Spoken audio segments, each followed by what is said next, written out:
할렐루야. 여호와는 나의 목자라는 제목으로 말씀 나누겠습니다. 전에 제가 사역했던 교회에서 한 5년 정도 젊은 부부들 영어부 부서를 사역했는데, 그때에 그분들은 일주일 동안 거의 딱 한 번 예배 드리는 사람이었어요. 그것도 11시에.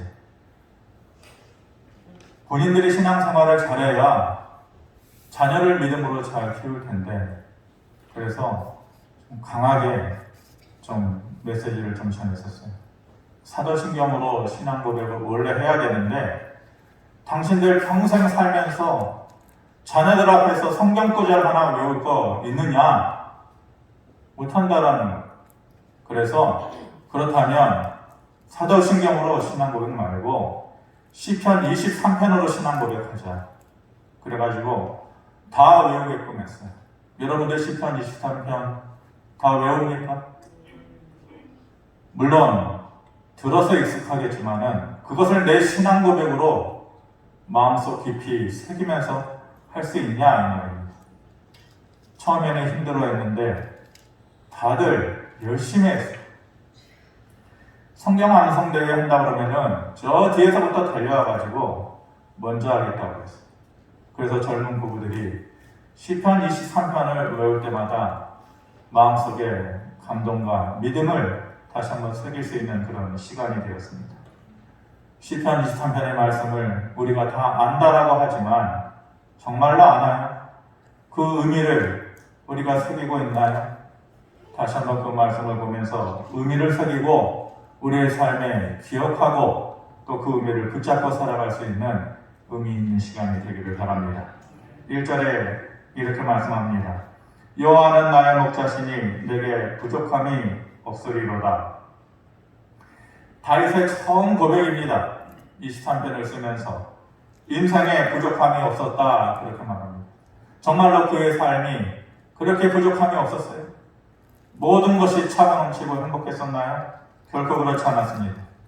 먼저 사무엘상을 보면은 다윗이 블레셋의 골리앗과 싸우는 그 장면에서 그의 어린 시절 그 가족 안에서 특별히 형제들 안에서 무시당하고 따돌림당하는 그런 분위기 속에서 자라났다는 것을 우리는 어렴풋이 잘 알고 있어요.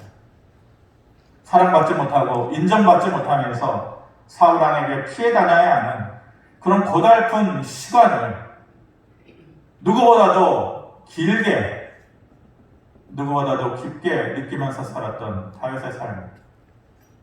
사울이 자기를 죽이려고 할 때에 이름도 모르고 일면식도 없는 사람들이 내 인생의 유일한 목표가 다윗을 잡아서 죽이는 것이다. 그렇게 자기가 알지도 못하는 사람들과 원수지간을 맺으면서 살아야 했던 서글픈 삶이었어요. 한순간의 감정을 누리지 못하고 밧세바를 관계에서 나온 아이를 품에 안기도 전에 그 아이를 먼저 세상 떠나보내야 하는 그 부모의 찢어진 아픈 마음을 가져야만 했어요. 다윗에게 여러 명의 아내가 있었습니다. 그러니까 그로 인해서 배다른 자식들이 있었겠죠. 그 배다른 자식들 간의 통관을 통하여서 서로 원수지간이 되고 자식들 간에 서로 죽이는 꼴을 보아야 하는 부모로서는 참아볼 수 없는 인생의 경험도 가지고 있었어요.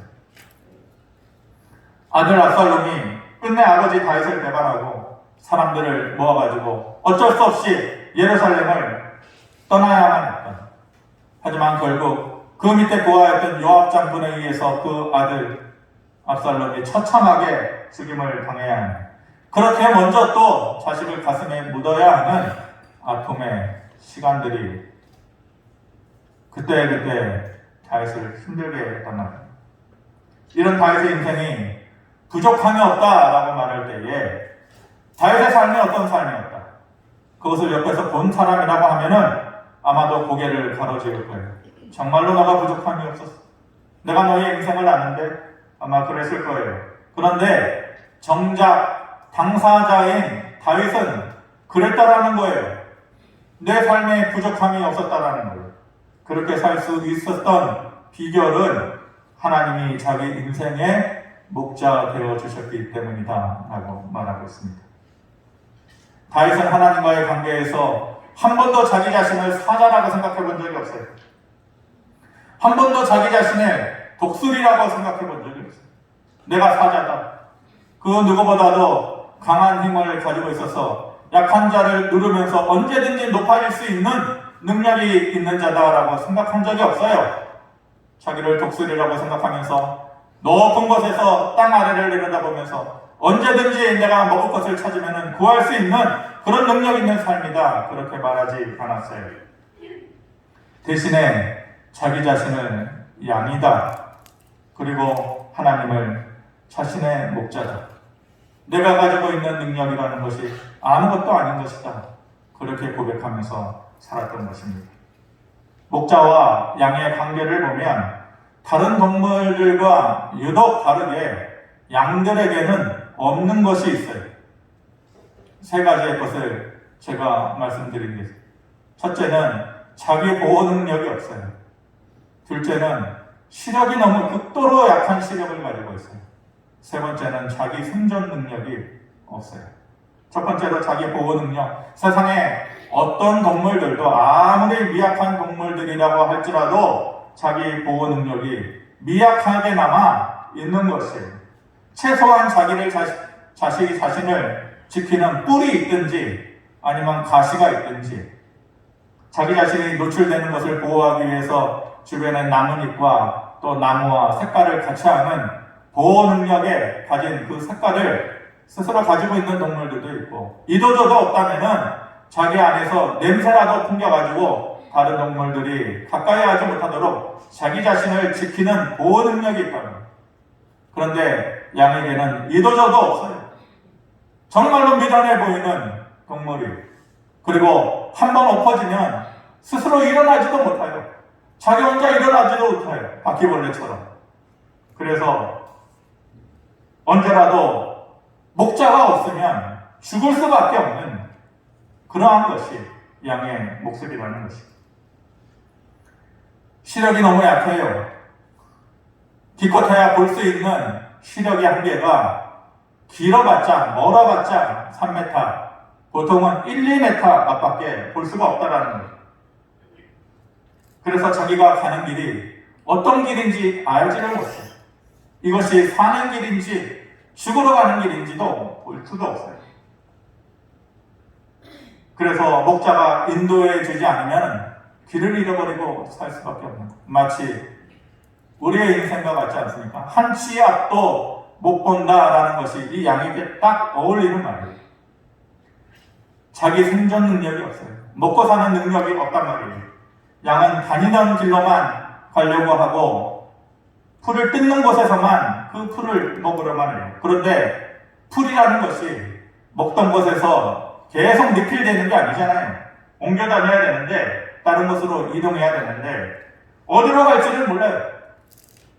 어디서 뭘 먹고 살아야 할지 전혀 그것을 알지 못하는 생존 능력이 떨어지는 그러한 미약한 존재라는 말입니다.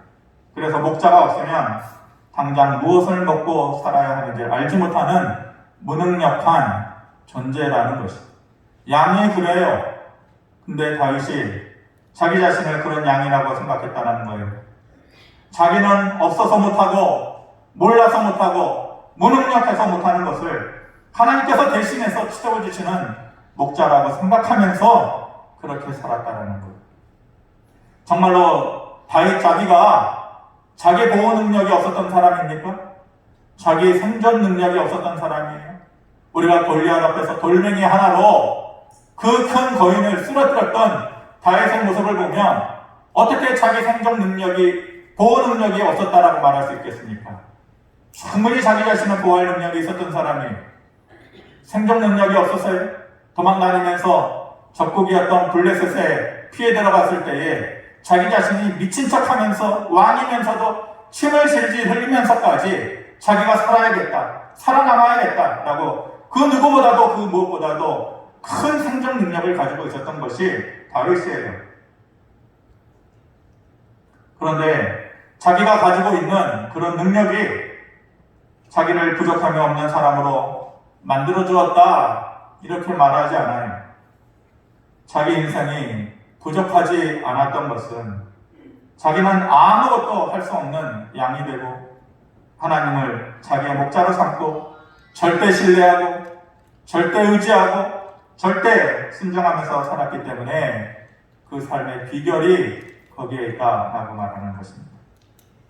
여호와가 나의 목자가 되기 위해서는 상호간에 충족되어져야 하는 조건이 있습니다. 그것은 서로의 음성을 분명히 듣고 아는 것입니다. 서로 간의 음성을 듣고 알아야 된다는 거예요. 그래서 주님은 요한복음 10장에서 내가 나의 양을 안다 라고 말씀하셨습니다. 10장 14절에 나는 선한 목자라 나는 내 양을 알고 양도 나를 안다 이렇게 말씀하셨습니다. 주님이 우리를 너무 잘 알아요. 속속들이 우리를 다 알고 계셔요. 그 주님 앞에서 우리는 숨을 수도 없고 어떤 것도 숨길 수도 없어요. 누군가의 관계에서 모든 것을 드러내놓고 얘기할 때가 되어야 비로소 이 사람하고 나하고 가까워졌구나 라는 느낌이 드는 거예요. 오랜 시간이 지났는데도 그 사람이 마음속에 있는 얘기를 안 한다라는 것을 느낌으로 알 수 있죠. 그러면은 속으로 어떻게 생각해요? 이 사람하고 나하고는 아직 가까운 관계가 되지 못하는구나 그렇게 생각을 하는 거예요. 사람에게 말하지 못하는 것이라 할지라도 하나님 앞에서 마음속 깊은 것까지 얘기할 수 있어야만 해요. 그게 훈련돼야 돼요. 그게 삶에서 남모르는 사이에 실천돼야 돼요. 그래서 아픈 일이든 억울한 일이든 힘든 일이든 고단한 일이든 주님 앞에서 숨길 것이 없이 깊은 얘기를 할 때에 상호간에 뭘 느껴요? 이제 너하고 나하고 가까워졌구나 라는 것을 알 수 있는 거예요. 주님도 그렇게 인정해 주시고 나도 하나님 앞에서 그런 느낌을 가지고 살 수가 있는 것이에요. 그렇게 하나님 앞에서 내 모든 것을 내려놓고 얘기하다 보면 길이 보일 때가 있어요. 답이 보일 때가 있어요. 스스로 그렇게 말하다 보면은 꽉 막혔던 것에 길이 열리는 그러한 경험을 할 때가 있다라는 말입니다. 그렇게 목자이신 주님이 우리의 모든 것을 알고 계시기에 양인 우리도 목자의 음성을 정확하게 알고 따라야 하는 것이에요. 그래야 여호와는 나의 목자시니 라는 말에 진정한 의미와 능력을 그때서야 알 수 있는 거예요. 나도 주님의 음성을 알아야 돼요. 요한복음 10장 4절에서 5절 이렇게 말씀합니다. 같이 한번 보겠습니다. 시작. 자기 양을 다 내놓은 후에 앞서가면 양들이 그의 음성을 아는 거로 따라오되 타인의 음성은 알지 못하는 거로 타인을 따르지 아니하고 도리어 도망하느니라. 1948년에 지금의 이스라엘 공화국이 이루어지지 않았습니까? 그런데 그 이전에는 영국이 그 땅을 팔레스타인 땅을 위임받아가지고 다스리고 있었던 때예요. 그런데 그 팔레스타인 지방에서 폭동이 일어나니까 진압을 해야 되잖아요. 진압하는 과정에서 팔레스타인 사람들이 가지고 있는 모든 재산들, 가축들을 다 몰수를 했어요. 그러면 살 수가 없잖아요. 일정 시간이 지나고 나서 너희들이 폭동을 멈추고 가지고 있는 돈을 가지고 오면은 빼앗겼던, 몰수했던 그 재산과 바꾸어주겠다. 영국 정부가 그렇게 얘기를 했습니다. 어떤 한 목동이 자기가 키우는 양이 기껏해야 몇 마리였어요. 전체 팔레스타인 사람들이 1000마리의 양을 빼앗겼을 텐데 몇 마리 양을 되찾아오기 위해서 주머니에 돈 몇 푼 갖고 가가지고 영국 군인들 앞에 선 것이죠. 그러면서 내 양 찾으러 왔습니다. 그랬더니 영국 군인들이 무관심하게 쳐다보면서 그래? 그러면 네가 가진 돈만큼 여기서 몇 마리 가져가 가라. 그렇게 얘기를 했어요. 그런데 목동이 하는 얘기가 아니요. 여기에 있는 몇 마리 양 말고 내 양 찾으러 왔다고요. 내 양. 그러니까 군인들이 비웃었어요. 이 수천 마리의 양 가운데서 네 양이 어떤 것인지 어떻게 아냐. 그 말이 떨어지자마자 그 목동이 휘파람을 휘 하고 불었어요. 그런데 참 희한하게 그 수천 마리의 양 중에 그 목동의 양만 일어나는 거예요. 그 목동 앞으로 나와가지고 따라가는 거예요. 양은 자기 목자의 음성을 분명히 알아요.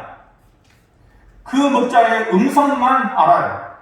그리고 다른 사람이 부는 휘파람 소리에는 귀도 기울이셔요. 자기 목자만 아는 것이에요. 우리와 하나님과의 관계가 그래야만 된다는 것이에요. 세상에는 거짓 목자도 많지만 거짓 양들도 많아요. 늑대의 칼을 쓴 양도 있다라는 것이에요. 그런 양은 어떤 양을 말하는 것입니까? 자기의 목자의 소리를 못 알아듣는 양이에요. 듣기는 들어도 휘파람이 불려졌을 때에 즉시로 일어나서 따르지 않는 양이에요. 양은 좀 미련해 보여도 주인의 휘파람 소리가 들리면 즉시로 자기의 목자를 따라가는 존재예요. 여호와가 나의 목자가 되는 것이 무엇과도 바꿀 수 없는 큰 축복이지만 내가 그 목자의 음성을 듣고 따라가는 양이 되어야만 여호와는 나의 목자이시니 내게 부족함이 없다라는 말이 그 능력이 진짜로 우리의 삶 가운데 심어지고 나타날 수가 있는 것입니다. 하나님은 다윗을 너무 잘 아셨어요. 그리고 다윗도 하나님의 음성을 목자의 휘파람 소리로 듣고 그 음성만 따르면서 살았던 것입니다. 그래서 진짜로 하나님께서 그의 삶의 목자가 되어주셨고 내 삶에 부족함이 없었다라고 하는 그 고백이 참말로 증명이 되어진 것입니다. 독일 대학에 한 연로하신 교수님이 있는데 한 신학교 교수가 이분을 만나고 놀라운 경험을 했어요. 라틴어 교수님이었는데 구사하는 언어가 10개가 넘더라고요. 독일어, 프랑스어, 영어는 기본이고 러시아어, 스페인어, 동양 언어까지 다 자유자재로 구사를 하는 거예요. 그런데 이분이 신학자니까 히브리어를 할 거 아니에요. 근데 이 노 교수가 히브리어까지 그렇게 하는 거예요. 야, 어떻게 히브리어 그 어려운 말까지 하느냐. 어느 날 대화 중에 어떻게 그렇게 많은 언어를 하는 것도 참 연로하신 분이 희한한데 어떻게 히브리어까지 하게 되었습니까? 라는 대화를 하는데 옛 이야기를 끄집어서 얘기해 주는 거예요. 자기가 젊었을 때 갓 세계 전쟁이 일어나가지고 이제 독일군이 전쟁을 이제 일으켜서 이제 전쟁이 심각해지게 되었다라는 것입니다. 그때 학교 갓 들어온 친구 한 명, 기숙사 친구가 있었는데 그 친구가 유대인이었다. 그런데 희한하게 같이 먹고 자고 일상생활을 같이 하면서 발견한 하나의 습관이 있는데 정말 힘들고 지치고 어려우면은 뭔가를 그렇게 외우더라고요. 그래서 하도 희한해가지고 그것만 외우고 나면 다시 힘을 내고 얼굴에 웃음이 돋고 그러길래 아니 도대체 그게 뭔데 그렇게 힘들고 어려우면은 그것을 외우느냐 그랬더니 이게 시편 23편이라고 유대인이니까 당연히 히브리어를 외웠겠죠. 근데 그 히브리어가 발음이 독특하고 또 그래가지고 재밌어가지고 뭔지도 모르고 재밌어가지고 그러면 나도 한번 해볼란다. 그래가지고 같이 생활하면서 히브리어로 시편 23편을 외웠다라는 것입니다. 독일군의 압박이 심해지면서 유대인들이 잡혀가게 되었어요. 죽게 되는 일이 많았는데 친구에게 갑자기 전화가 온 거예요. 나 지금 잡혀서 가스실로 가는 중이다. 이제 너의 얼굴을 더 이상 볼 수 없었으리다. 이 친구가 그 전화를 바꿔서 자전거를 타고 땀을 뻘뻘 흘리면서 쫓아갔는데 이미 트럭을 타고 가스실 있는 데로 가는 거예요. 먼 발치에서 친구의 얼굴이 보이는데 그 친구가 웃으면서 뭐라 그러는 거예요. 쫓아가면서 눈물 지는 얼굴로 보는데 그 친구의 입에서 나오는 말이 뭔지 알겠는 거예요. 그 둘이서 힘들고 어려울 때마다 외웠던 시편 23편, 그것을 외우면서 웃으면서 마지막 삶의 길을 한 거예요. 이 친구가 혼자 남게 되었고, 또 시간이 지나서 이제 러시아 전장에 어쩔 수 없이 이분도 전장의 군인으로 끌려가서 이제 나라의 의무, 국방의 의무를 다하는데 독일군이 전쟁에 패하게 됐잖아요. 이분이 독일 그 대학 교수니까. 그래서 연합군에 사로잡혀가지고 총살을 당할 수밖에 없는 그런 위험에 이분이 젊었을 때 있었다는 거예요. 그래서 사람들 쫙 세워놓고 그 젊은, 아무것도 모르는 젊은 아이들 한 명씩 총살당하게 됐는데 자기 순서를 기다리는 그 마음이 얼마나 두려웠겠어요. 근데 그때에 그 친구의 얼굴이 떠오르더라는 거예요.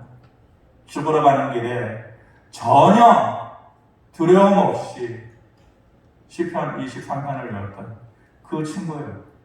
그래, 나도 마지막 가는 길에 시편 23편을 담대하게 외워야겠다. 자기 순서가 되었을 때 할 말이 있습니다. 뭐냐 해봐라. 그랬을 때에 자기가 외웠던 시편 23편을 아마도 이렇게 외웠을 거예요. 대학원 때에 히브리어, 헬라어 다 배웁니다. 여기 우리 사역자들도 신대원 대학원 때 아마 다 배웠어요. 그런데 다 까먹어요. 써먹지 않고 10년, 20년 되고 어떻게 그거를 계속해서 써먹지 않으면 기억할 수가 없죠. 제가 설교를 준비하면서 옛날에 배웠던 히브리어를 생각하면서 그 마음이 어땠을까 싶은 마음에 내 방에 앉아가지고 이 말을 한마디 한마디 떠올려봤어요. 아마 이런 마음으로 했을 거예요. 미즈모 레 다비 아도나이 일로 엑사 빈호 데시에 야르비체 알 메누호 예나할렌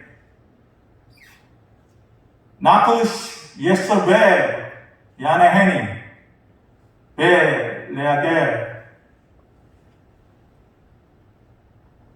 제데크 레만신. 이렇게 마지막 자기의 운명의 순간에 이것을 외우고 있는데 갑자기 뒤에서 한 사람이 박차고 이래요. 그러면서 나머지 그 부분을 같이 외워주기 시작하는 거예요. 누구냐? 그 사형 집행을 주관하고 있는 책임자 연합군 장교예요. 그 사람이 유대인이었던 거예요. 내가 사망의 음침한 골짜기로 다닐지라도 해를 두려워하지 않을 것은 주께서 나와 함께 하십니다. 주의 지팡이와 막대기가 나를 안위하시나이다. 주께서 내 원수의 목전에서 내게 상을 차려주시고 기름으로 내 머리에 부으셨으니 내 잔이 넘치나이다. 내 평생의 선하심과 인자하심이 반드시 나를 따르리니 내가 여호와의 집에 영원히 살리리다. 그렇게 같이 시편 23편을 외웁니다. 그러면서 그 연합군 장교가 말하기를 하나님 나라의 백성은 어떤 상황에서 어떤 악마의 제복을 입고 있다 할지라도 끝까지 하나님 나라의 백성이다.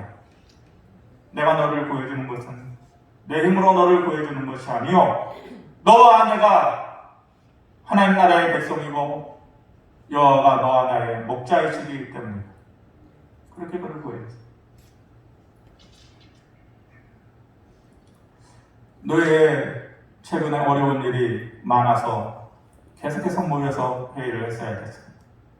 서로 부딪히고 의견이 많잖아. 상처가 되고 참 진 빠지는 그런 시간이 있었습니다.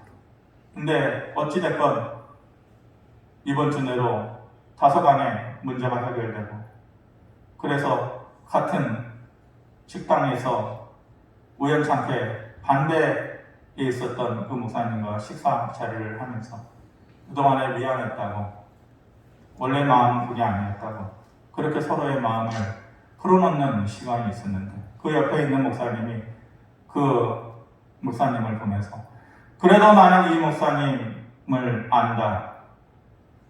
아무리 그의 판단이 잘 되었건 잘못되었건 그의 마음 안에 평상시 때에 한 사람을 생각하는 그 순수함이 있다. 하나님께서 그 마음을 보시고 이 목사님을 결코 버리지 않고 쓰실 것이다 라고 말씀을 하더라고요. 그래서 사실 제가 목사님 이해가 안 됐다, 마음속으로 미운 마음이 있었다 그랬더니 미안하다 그러면서 그 옆에 있는 목사님이 그 하신 말을 듣고서, 그래, 한 사람을 생각하는 마음 나보다 낫네, 속으로 그렇게 했습니다. 집으로 돌아오는 길에 차 안에서, 그래, 우리 모습이 뭐 그리 대단하려, 내 안에 하나님께서 인정하시는 모습 한 모습이라도 있다면 그것으로 하나님 앞에 설 수 있는 용기를 가지게 되는 것이지, 우리가 뭐 그리 대단한 믿음을 가지고 살겠느냐. 그럼 너 안에는 그 무기가 뭐냐? 그 한 모습이 뭐냐? 그랬는데 문득 그 자리에서 이 말이 떠오르더라. 너의 눈물이다. 저희 눈물이 시시때때로 시도 없이 흐르는 이 눈물이, 제가 농담 삼아서 여러분들한테 나이 드니까 여성 호르몬이 많아져서 그렇다 그러지만, 원래 눈물이 많아서 혼자 있으면서도 그렇게 자주 우는, 그러면서 혼자 바보야 또 우냐, 그럴 때가 많이 있습니다. 다른 사람들이 이해할 수 없는 상황에서도 눈물 흘리는 내 모습이 싫을 때도 있어요. 그런데 이런 생각이 문득 떠오르더라고요. 젊었을 때 제가 털이 많았어요. 머리털도 많고, 이발소에 저희 어머니 평생 어렸을 때부터 이발소를 같이 다녔어요. 그때마다 어쩜 이렇게 털이 많냐, 머리털이 거세고 자리 잡기가 힘들다, 조금만 지나면은 옆으로 삐쳐나와가지고. 그래서 제가 그때 부러웠던 게, 제 친구 중에 야리야리하게 이렇게 머리가 노랗고 옆으로 흘러가 살짝 이렇게 손만 한 개 넘기고, 그렇게 스타일링을 하는 그 친구가 참 부러웠어요. 그런데 시간이 지나고 나니까요, 그 다리털도 다 빠져버려가지고 찾아볼 수가 없어요. 머리털도 흐물흐물해지고, 그때의 머리털이 1이라면은 지금의 굵기가 0.2밖에 안 되는 거예요.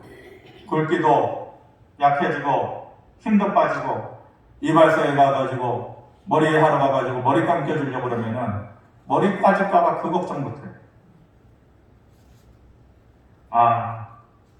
지금의 이 주책 없는 눈물도 나중에는 아쉬울 때가 있겠구나. 찾으려야 찾아볼 날도 없겠구나. 나중에 되면 이 눈물도 마를 날이 있겠구나. 그때는 과거의 눈물이 또 아쉬워지고 하나님 앞에서 무기처럼 썼었던 그때의 기억이 소중해질 때가 있겠지. 그래서 바보 같아도 이게 내 무기다, 그렇게 생각을 했었어요. 여러분들은 하나님 앞에서 그런 무기 있습니까? 여러분들의 삶의 모습에서 하나님 앞에서 내세울 만한, 그래, 내가 너의 모습 가운데 그 모습 하나 때문에 봐준다, 눈 감아준다, 참아준다, 그리할 만한 하나님 앞에서의 무기가 하나 있습니다. 눈 씻고 찾아봐도 없다면 이걸로 하세요. 오늘의 이 말씀으로 여러분들의 가슴팍에 문신 새기고 여러분들의 깊은 마음밭에 씨 뿌려 놓으세요. 여호와는 나의 목자이십니다. 나 이제부터 당신의 양이십니다. 내 목자 되셔서 한 치 앞도 못 보는 내 인생, 하나님 내 손 잡고 같이 가달라고.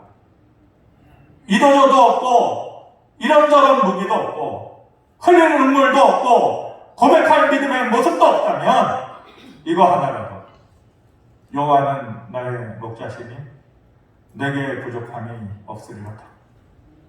되새기고 힘들고 어려울 때마다 이 말씀을 기억하고 외운다면 분명히 그 말씀이 소망될 겁니다. 생명될 겁니다.